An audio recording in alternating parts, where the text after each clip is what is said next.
Hello, everyone. It is time for another chapter of my book, Scientology Abuse at the Top. To recap, what last chapter covered was my initial finding out about the Sea Organization and joining the Sea Org when I was only 16 years old, just after my 16th birthday. And it took me from lying to my dad about what I was doing, arriving to Los Angeles on Halloween, not getting picked up, getting stranded at the airport, and then doing my basic training at the hospital complex in Los Angeles, the big blue buildings. Locking myself in the room, saying I wanted to leave because they told me my mom couldn't go over the rainbow.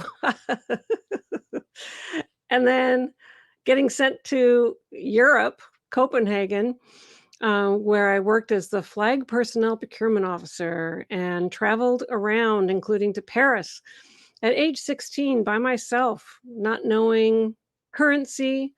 I didn't know anything about customs or immigration or any of that kind of stuff. It was just a stupid assignment for a 16-year-old, first time ever away from home. Anyway, so getting lost in Paris and then having an angel get me to the train station.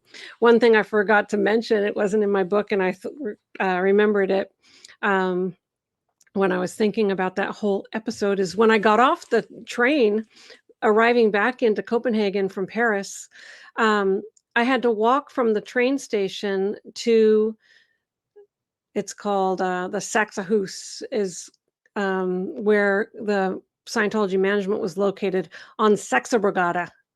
That was the name of the street in Denmark. And so I'm at the train station. I actually don't know where I am. So I just start walking.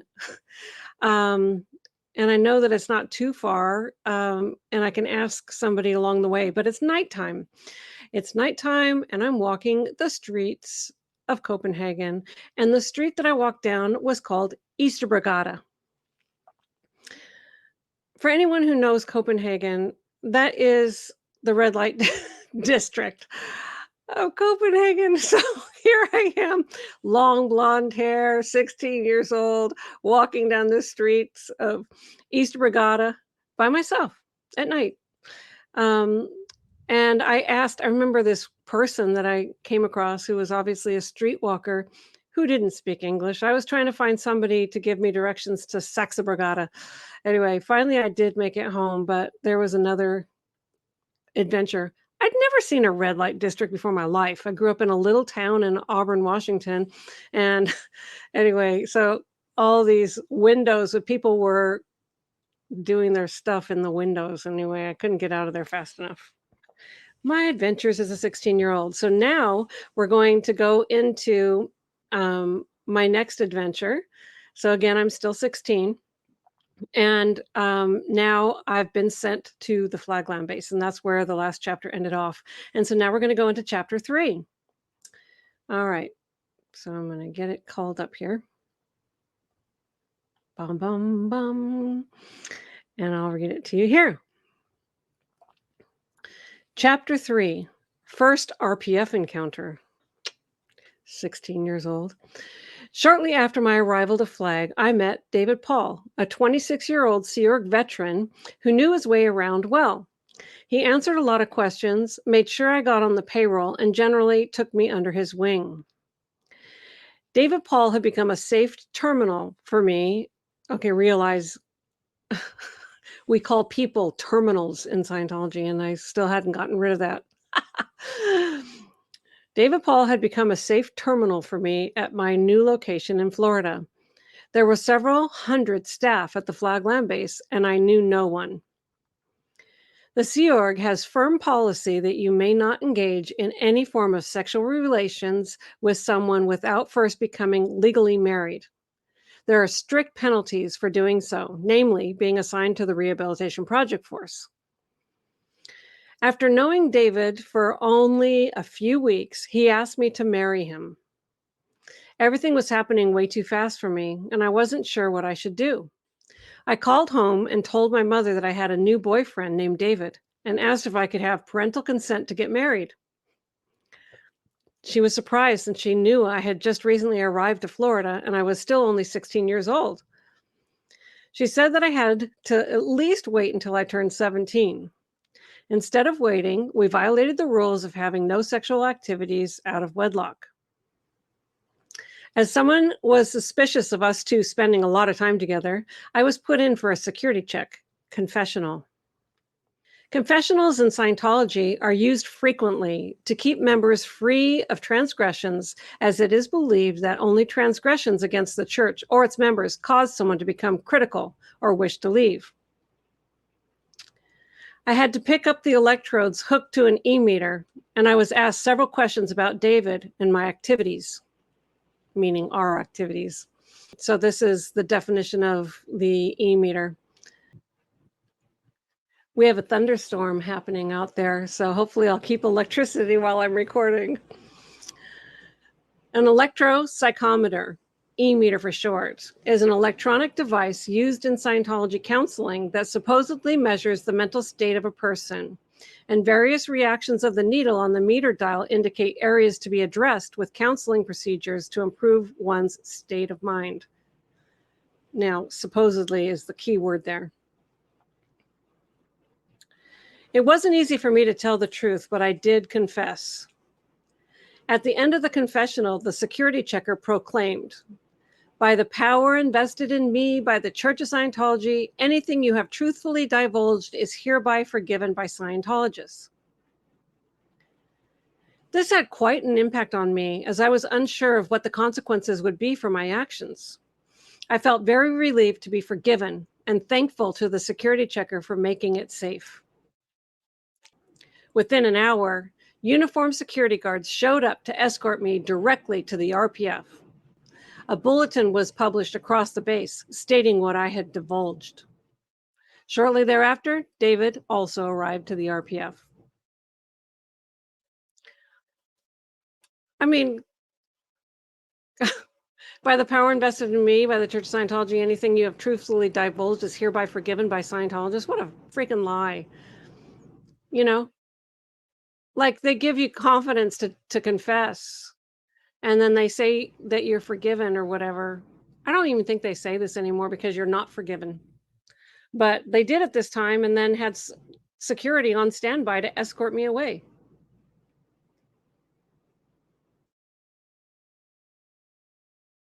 It- this is how to not trust your quote unquote church. Scientology is not a church, it's a cult. And don't tell them anything because it'll be used against you. In 1980, the Rehabilitation Project Force was located in the garage of the Fort Harrison Hotel. I wish I had photographs because you would be shocked. All of the people on the RPF, about 80 at the time, studied and birthed in makeshift spaces they set up on the second floor of the garage parking structure. Now realize this is Florida and it's outside,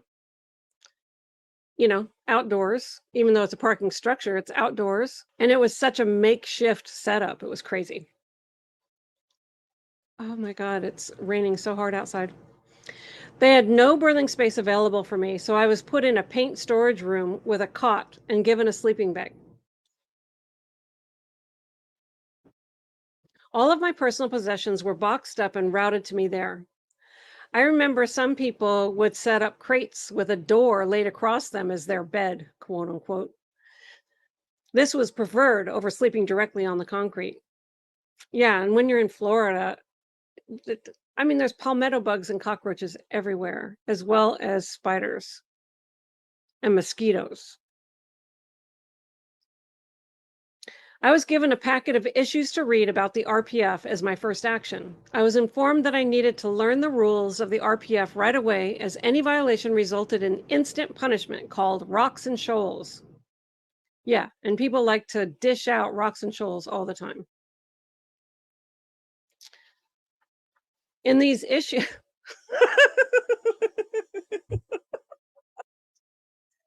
what church has rocks and shoals?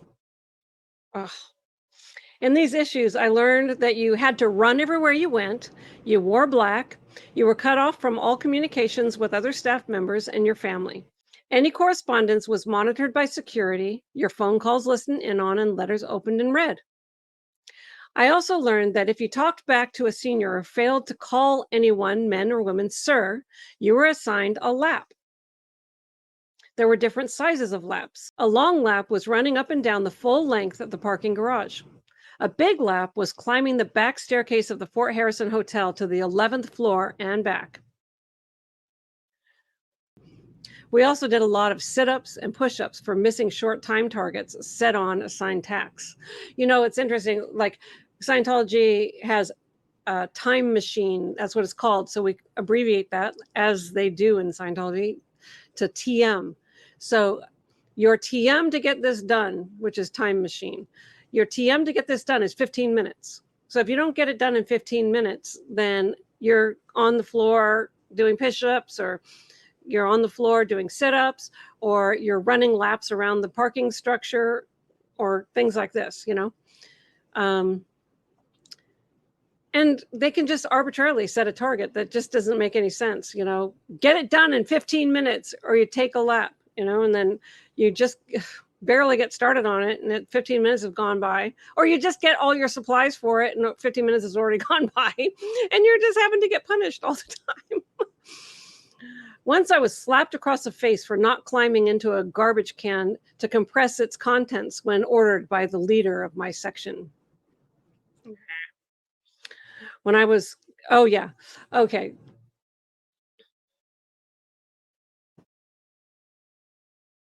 I'll keep reading. I have a lot I could say about this, but anyway, I'll keep reading because I think I said it in here. When I reported this to the ethics officer, hoping he would reprimand her, he told me that I was at fault, as I should have obeyed my section in charge, no matter what. It was an asinine, stupid ass order. I mean, it's one of those garbage cans that come up to your, you know, chest. And we were outside raking up leaves, and I was pressing it down, and then somebody jokingly said, "You should get in and jump on it," you know, and I said no. And then the joking back, like, yeah, that's ridiculous, right? I can't even get into it. I would need a little stepladder or something. And so the in charge heard this, Linda, and said, "Get into the garbage can and compress it." And I said, "No." Anyway, this is what she did. Chased me around the whole building. I went running away. So it says, this was a new way of thinking for me, but I rapidly learned that I would spend most of my time in trouble or suffering extensive rocks and shoals if I didn't just follow orders. Wait a second, I didn't even tell you what happened. Yeah, so anyway, um,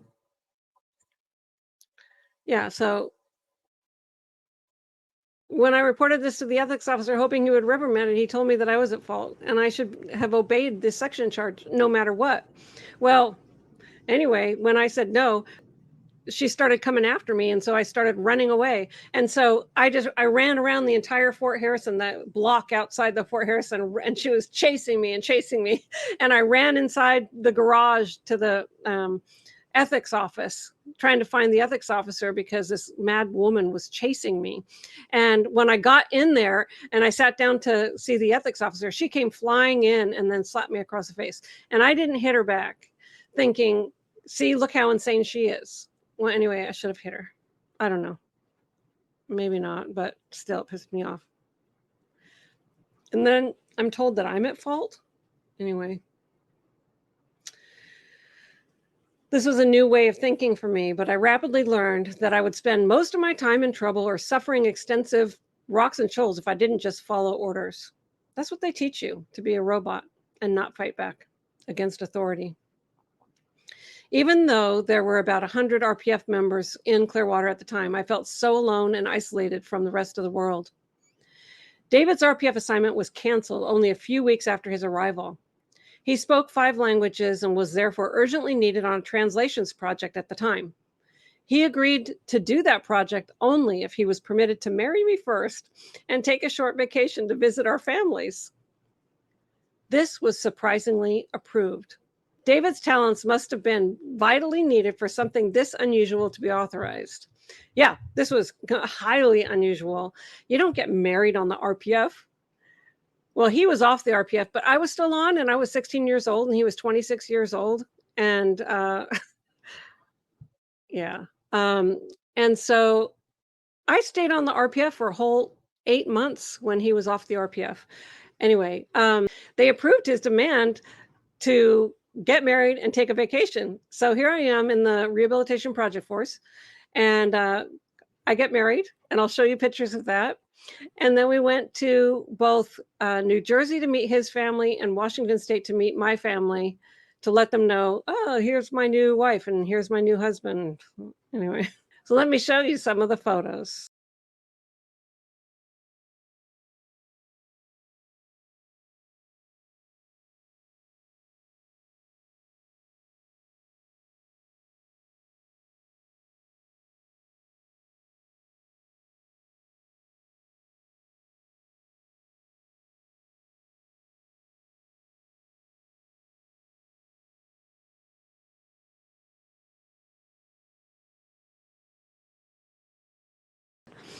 Anyway, so that was crazy. So that was on my birthday, on my 17th birthday, we got married because I was supposed to wait until I turned 17. So I said, "Okay, we'll have my wedding on my birthday."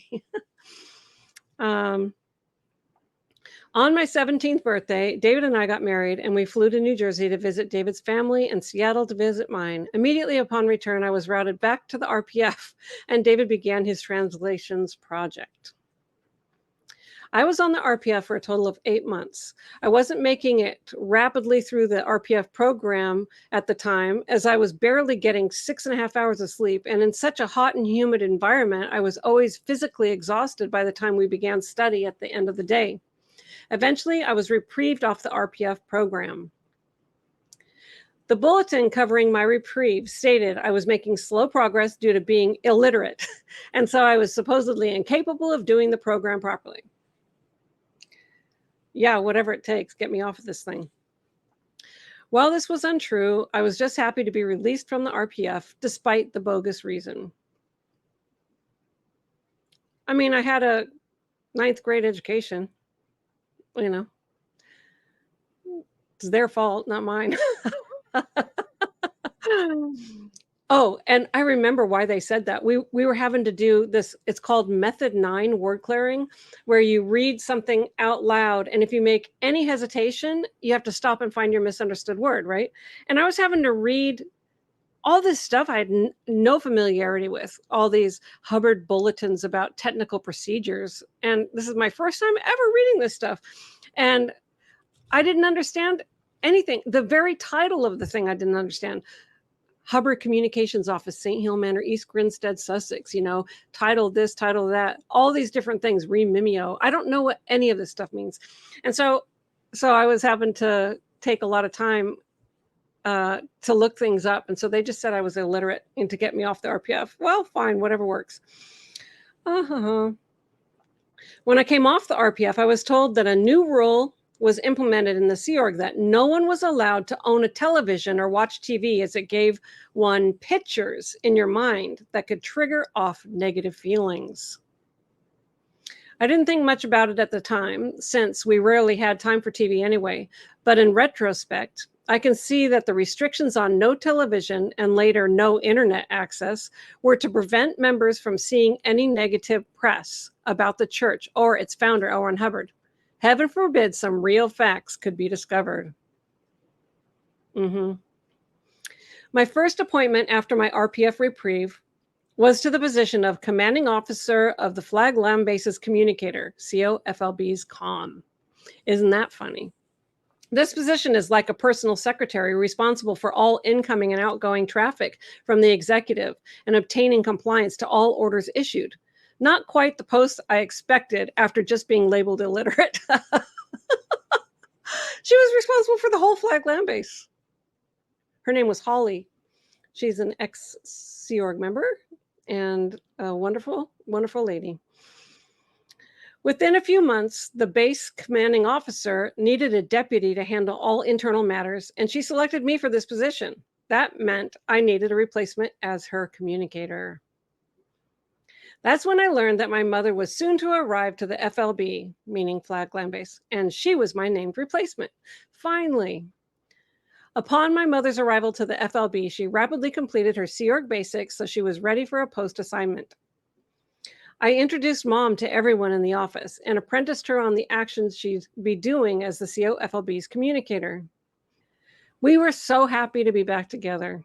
I remember that feeling, like to have my mom back in my life.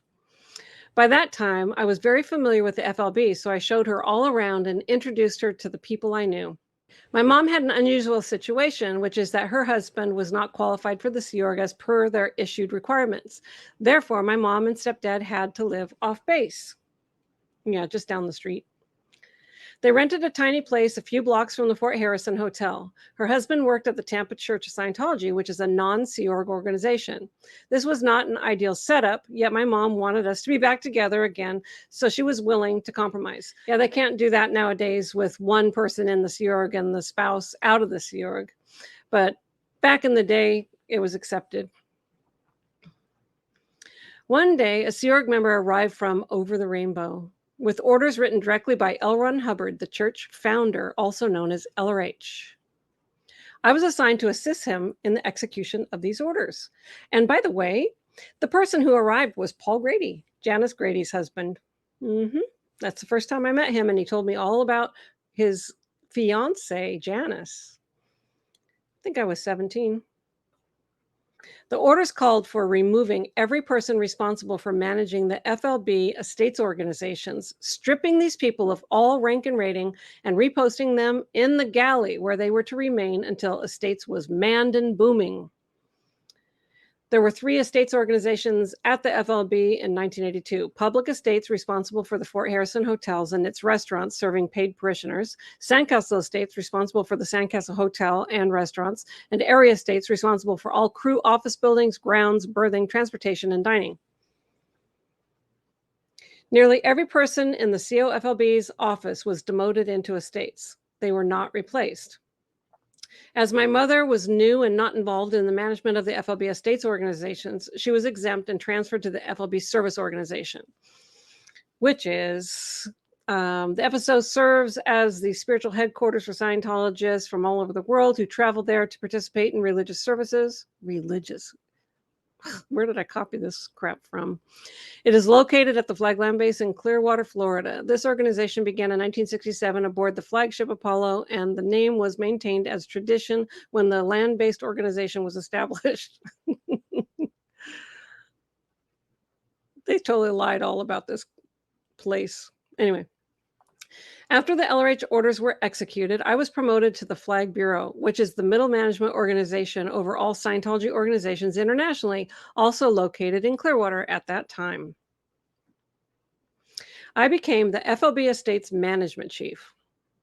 This was a terrible job. Responsible for all public hotels and services, as well as the crew facilities, which included the galley. I worked in an office with the FSO Management Chief named Susan. We didn't get along. Check this out. She was unhappy with the food one day, so she glued some scraps to a paper bag, threw me down in a chair, and grabbed me around my neck, forcing my face toward the food, saying repeatedly, "Confront that, thank you, confront that, thank you." Like she literally grabbed me like this with her long fingernails digging into my neck and forcing my face down. "Confront that, thank you, confront that, thank you," like a total evil witch. Her fingernails dug in and drew blood. I reported this to the ethics department, who took no action against the FSO management chief. I was just kept off post and made to do filing instead.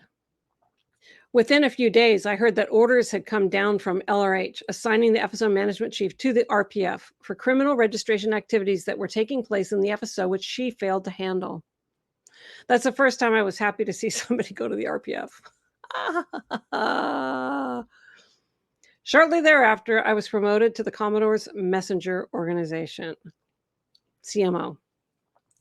The Commoner's Messenger Organization, CMO, was started by L. Ron Hubbard in 1969 while he was living aboard the Sea Org ship called the Apollo. LRH called himself the Commodore, and these messengers were his personal assistants, and they operated solely under his direction. When the Sea Org became land-based, CMO units were formed in each continental zone to carry out LRH's orders and intentions in those areas. The CMO later became the observation, execution, and enforcement arm for the Watchdog Committee. My husband, David, who had previously been on several projects for the CMO, told me that I should not accept the promotion as I'd never sleep or have any time off based on his experience. Boy, was he right. When I declined the offer because of what David told me, I was convinced by the top executive of the CMO that this was absolutely not the case. David was then made to report to the ethics department for spreading a pack of lies to me. I shouldn't have told on him. I started working in the CMO. Right away, I began getting regular phone calls from Over the Rainbow with instructions that all of their orders had to be completed before anyone goes to bed. You have no idea how many times I was told something had to be done before I could secure. 1,000 times? I mean, a lot, all the time. After being up for 3 nights in a row, I secured for a few hours when I received a phone call telling me I was in a condition of treason for leaving my office and to report back to duty immediately.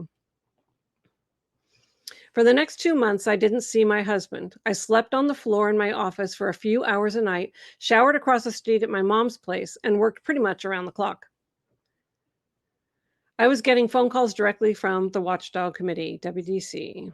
The Watchdog Committee, WDC, is the highest ecclesiastical body in the Church of Scientology Church, responsible for the various organizations that manage the numerous sectors of Scientology. They are meant to put management there and see that they standardly manage, and they utilize the CMO to get their orders complied to. I was required to locate and appoint over a dozen highly qualified personnel to specific positions in management, both on the base and internationally. Oh God, I totally remember this. It was a nightmare, like one of the biggest nightmares ever. One of the people I worked with on this evolution was a large man, twice my age, who had been in the Sea Org for several years. One day I was searching for him and discovered he was hiding in the local library. When we spoke, he burst into tears and said he couldn't take it anymore. He just wanted to leave and live a normal life again. He couldn't understand how I remained cheery despite no sleep and impossible targets. I told him I was just trying to do whatever was needed and was glad I could help. I said this couldn't last much longer, and I convinced him to come back. Despite being commended for appointing all of the personnel needed to form up specific areas of management by the required deadline, I was placed under a group's justice action called a Committee of Evidence. This committee consisted of 5 of my peers and was ordered by the International Management Terminal responsible for establishing all CMO units around the world. She had received a report that the CMO unit at Flag was wildly off schedule while working to fulfill urgent demands from WDC and ordered a justice action be taken. This committee recommended my removal for neglect of duty regarding the schedule. Asses. A few days later, I was informed I'd be going to Los Angeles to recruit for the CMO. I broke this news to my husband and my mother. That was the last time I saw them both for what would be years to come. Okay, so that's the end of chapter 3.